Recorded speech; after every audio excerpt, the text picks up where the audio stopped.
US-backed Syrian forces struggle to search and screen thousands of people before militants' last stand. Women sit together with their belongings near the village of Baghouz.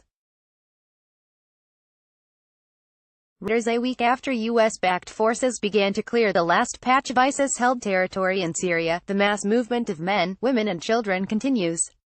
On Monday, dozens of women huddled with their children in the chilly desert night after being moved by the Kurdish-led Syrian Democratic Forces.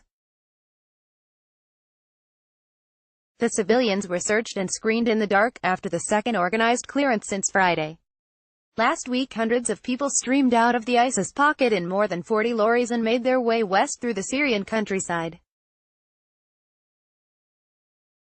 The relocation of civilians comes amid a standoff between the extremist group besieged in a small sliver of land along the Euphrates River, and the SDF.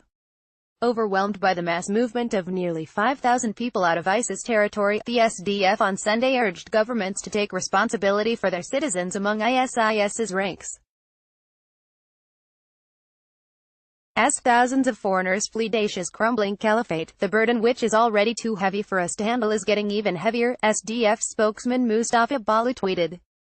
This will remain as the biggest challenge awaiting us unless governments take action and fulfill their responsibilities for their citizens. Members of the persecuted Yazidi community were also among the group of civilians, Mr. Bali said. About 300 ISIS fighters are believed to be holed up with the remaining civilians. The presence of thousands of civilians in the strip of land surprised officials and slowed the campaign to declare the military defeat of the terrorist group. Those arriving from the tiny ISIS enclave include Syrians, Iraqis, French, Polish, Tajiks, Egyptians and others.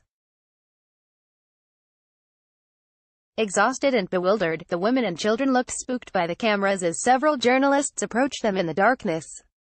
Those being relocated were lit only by the vehicles of the SDF parked nearby, AP reported.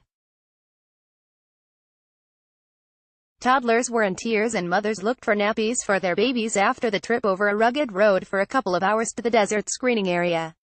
Men were separated from the women and children.